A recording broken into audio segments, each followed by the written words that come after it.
جہاں اللہ اللہ میں زیادتی آ جائے، جہاں زیادہ رکت پیدا ہو جائے اللہ اللہ میں، وہ اتنی بڑا ولی ہے نا. تو حدیث شریف میں ہے نا ولی کی پہچان. علماء نے یہ لکھا ہے کہ جس کو دیکھنے سے اللہ یاد آ جائے. نہیں، ایک لولے لنگڑے کو دیکھ کے بھی اللہ یاد آ جاتا ہے. نہیں، جس کو دیکھ کر اللہ اللہ شروع ہو جائے. جہاں سے بھی تمہاری اللہ اللہ شروع ہو جائے بس ٹھیک ہے. تمہیں شخصیت سے مطلب تو نہیں ہے نا، نہ چشتی سے، نہ نقشبندی سے، تمہیں تو اللہ سے مطلب ہے نا. کہیں سے بھی اللہ ملے. یہ تو گاڑیاں ہیں، وسیلے ہیں بیچ میں بس اللہ تک پہنچانے کے. جو وسیلہ جلدی پہنچا دے بس اس پہ چڑھ جاؤ. تو اس کا یہ ہے کہ ہم تمہیں بیعت نہیں کریں گے نا، تمہیں وہ سبق سکھا دیں گے جس سے ولی کی پہچان ہو جاتی ہے. پھر جب پہچان ہو جائے گی، جو بھی تمہیں ولی نظر آیا جا کے بیعت ہو جانا. اس کے لیے جو ذکر لیا نا، ذکر کرو، ذکر کی محفل میں جاؤ. ایک دن آئے گا تمہارے اندر اللہ اللہ شامل ہوگا. اب مہدی علیہ السلام بھی آنے والے ہیں نا. اب تو ہم کہتے ہیں اب تو نمازیں وغیرہ سب کچھ ختم ہے، اب تو ان کو پہچاننا. اگر نمازیں تہجد پڑھ کے بھی ان کو نہ پہچان سکے تو تمہاری نمازیں تو گئی نا. تو اس وقت وہ ظہور میں ہے نا، اب ان کی تلاش ہے نا، سب کو تلاش ہے نا. فرض کی آپ بہت بڑے آپ زہد ہیں، لیکن آپ کا دل خالی ہے تو اس میں شیطان آ جائے گا نا. یہ تو مانتے ہیں نا. جب آپ نمازیں پڑھتے ہیں تو دل میں جو وسوسے ڈالتے ہیں وہ شیطان ڈالتا ہے نا. تو شیطان دل میں ہوتا ہے نا. پھر آپ لوگ سننے کہیں گے یہ دجال ہے، آپ کہیں گے میں بہت بڑا نمازی ہوں، پکا سنی ہوں، بریلوی ہوں، میں صرف اس کو دیکھنے کے لیے جاؤں گا. اگر دیکھنے کے لیے جائیں گے نا تو اس میں بڑا شیطان ہوگا نا، تو اس میں چھوٹا شیطان ہے. یہ چھوٹے شیطان کا تابعدار ہو جائے گا.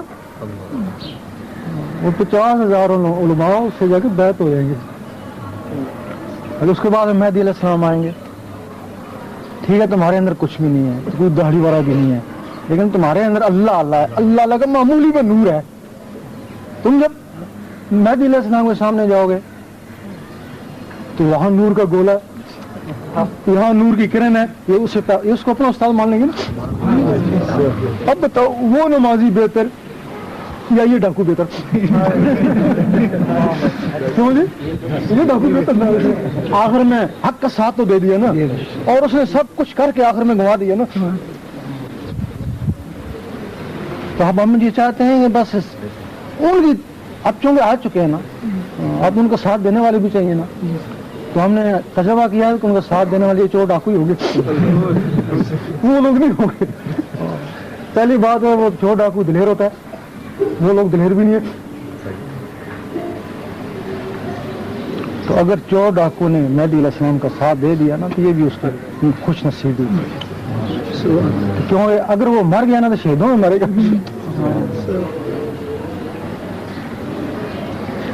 اس وقت ساری دنیا کو یہ ہے کہ مہدی علیہ السلام آ چکے ہیں. ہم نے بھی اپنے علم سے صاحب لگایا، پتہ لگا آ چکے ہیں. پتہ نہیں کہاں ہیں، کب ظاہر ہوں گے.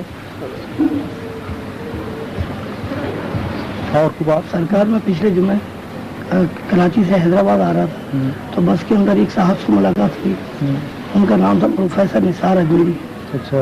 وہ نجومی بھی ہیں اور وہ ایک پیر صاحب عبدالرحیم ارمان شاہ صاحب کے مرید بھی ہیں. اچھا. تو صاحب انہوں نے میرے کو بیٹھے بیٹھے جب میں بس میں آ رہا تھا تو میرے کو آخری سیٹ ملی تھی، تو وہاں پر وہ بھی بیٹھے ہوئے تھے. تو راستے میں آتے ہوئے انہوں نے میرے ساتھ کچھ بتا دیے، پچھلے کافی ریکارڈ سارے بتا دیے کہ تم یہ تھے، تمہارے ساتھ یہ ہوا، تمہاری بڑی دکان ہے اور تمہارے پیچھے پکوان ہے، ایسی بات ہے. تم 8 سال سے کوشش میں لگے ہوئے ہو، روحانیت کی تلاش میں بھی ہو، تمہیں روحانیت نہیں مل رہی. اور کیا نام ہے، انہوں نے پوچھے مجھ سے، ہند سے پوچھے تو کہا کہ تمہارے 8 گھر دشمن ہیں اور تم نے والدہ کی خدمت کم کی ہے، والد صاحب کی خدمت کی ہے. انہوں نے کہا کہ بزرگ تھے جو کہ تمہارے والد صاحب جن کے پاس جاتے تھے ان کی وجہ سے تم چل رہے ہو، ویسے تمہارے اندر کوئی ایسی بات نہیں ہے. اور انہوں نے کہا کہ